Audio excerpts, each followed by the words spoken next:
గత రాత్రి 11:30కి night 11:30కి Jeedimetla police స్టేషన్కి ఒక సమాచారం వచ్చింది. ఆ సమాచారం మేరకు జీడిమెట్ల పరిధిలో ఉన్న ఇది లాల్ బహదూర్ నగర్ ఈ ఏరియాలో ఒక ఇంట్లో ఒక స్త్రీ హత్యకు గురైందనే సమాచారం వచ్చింది. దాంతో ఇమీడియట్ గా SHO జీడిమెట్ల అండ్ స్టాఫ్ వచ్చి పరిశీలించగా 39 సంవత్సరాల వయసున్న అంజలి అనే మహిళ చనిపోయి కనిపించింది.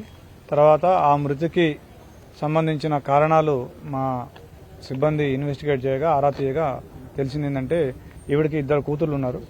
ఒక కూతురు వయసు 16 సంవత్సరాలు. ఆ అమ్మాయి పేరు తేజశ్రీ. ఆ అమ్మాయి ఈ నెల 19వ తారీఖు ఒక లవ్ అఫైర్ తోటి ఒక వ్యక్తితో వెళ్లిపోవడం జరిగింది. వెంటనే ఆ తల్లి వచ్చి కంప్లైంట్ చేసింది. వెంటనే ఆ అమ్మాయిని మళ్ళీ 20వ తారీఖే మా జీడిమెట్ల పోలీసు వారు అమ్మాయిని ఆ వ్యక్తిని కనిపెట్టి ఇమీడియట్ గా ఆ అమ్మాయిని ఆ తల్లికి హ్యాండ్ ఓవర్ చేయడం జరిగింది. ఆ తర్వాత తల్లి బిడ్డకి ఇద్దరికి ఆ విషయంలో మనస్పర్ధలు వచ్చినాయి.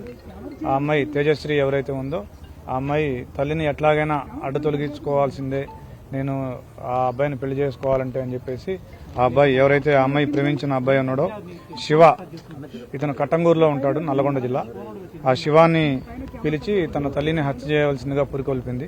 దాంతో శివ వచ్చి యశ్వంత్ అనే వాళ్ళ తమ్ముడిని కూడా తీసుకొని వచ్చి వాళ్ళిద్దరూ కలిసి ఈవిడ్ని చున్నీతోటి గొంతుకి బిగించి చంపడం జరిగింది. ఇది రాత్రి 7:30కి జరిగింది. వెంటనే మాకు 11:30కి సమాచారం రాగానే ఇమీడియట్ గా FIR కూడా చేసినాము. So we're investigating it, we will catch the accuse. Shiva వాళ్ళ తమ్ముడు ఉన్నాడు. శివ వాళ్ళ తమ్ముడు యశ్వంత్ ఉన్నాడు. అతనికి 17 years. ఏం చేస్తుంటారు సార్ శివ ఇతను ఇంటర్మీడియట్ చదువుతున్నాడు. యశ్వంత్ కూడా చదువుకుంటున్నాడు.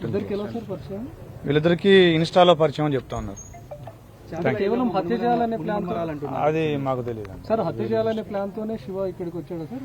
యా, మాకు తెలిసిన సమాచారం మేరకు ఆ అమ్మాయి పురికొల్పడం వల్లనే రెచ్చగొట్టడం వల్లనే అతను వచ్చినట్టుగా అనిపిస్తా ఉంది. శివ కట్టంగూరులో ఉంటాడు. శివ వాళ్ళ తల్లిదండ్రులు నల్గొండలో ఉంటారు. Thank you.